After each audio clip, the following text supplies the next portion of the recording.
I'm Catherine Moyer, a Senior Associate in the Corporate Finance practice in London, and I'm here with Malcolm Sweeting, our Senior Partner. We're going to discuss today some of the global trends in M&A and the prospects for the future, how we're well placed to serve clients in those jurisdictions, and some of the challenges that might be faced by clients in those jurisdictions. Malcolm, can you tell us a bit about where you see the active M&A regions in the coming year and what opportunities there might be there? Okay, let's look at three particular trends and areas. The first, China, clearly an economy which at some stage will overtake the US to become the largest economy in the world. And if you look back in history, you see that the UK in 1914 had over 50% of global investment, and the US at its peak had over 50% of global investment in 1967. At the moment, China has just 6% of global investment. So I do see China going global as being a key trend and one that will continue both throughout the rest of this year and potentially increase in coming years. The second is that what we are noticing is emerging market to emerging market transactions, and also the amount of FDI, foreign direct investment in emerging markets, is now broadly similar to the outbound investment from those emerging economies. And we are seeing some emerging champions coming from Latin America and from Africa and from Asia. And I think what we'll see initially is that those emerging champions will focus regionally before they then go global.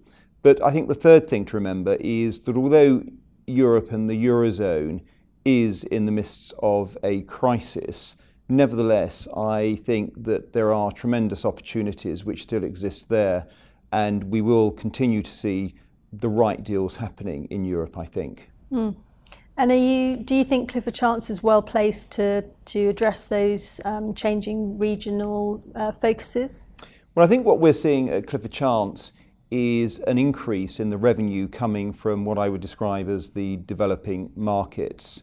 And that's going to continue, I think, for some considerable time.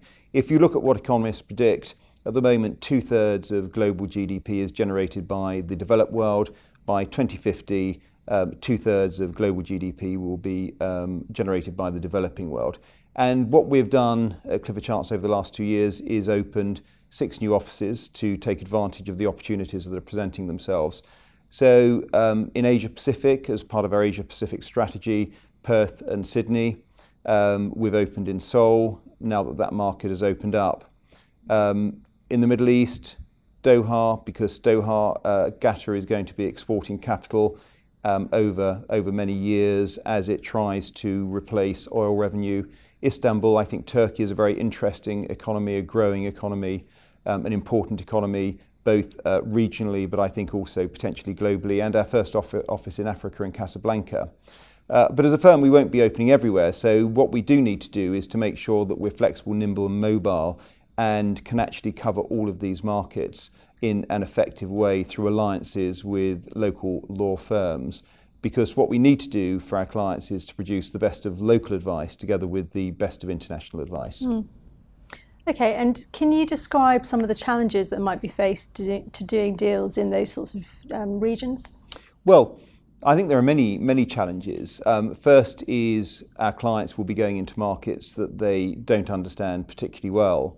And there are two, I think, groups of issues that clients face. The first is the pure legal issues, the technical issues, in some cases almost a rule of law issue, and whether or not you can entirely rely on the legal system in order to protect your rights.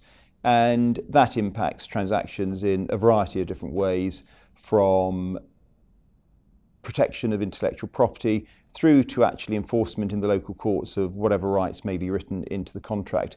Then I think the second area of challenge for our clients is to actually understand the local political and business and regulatory landscape in a way which allows them to navigate it effectively.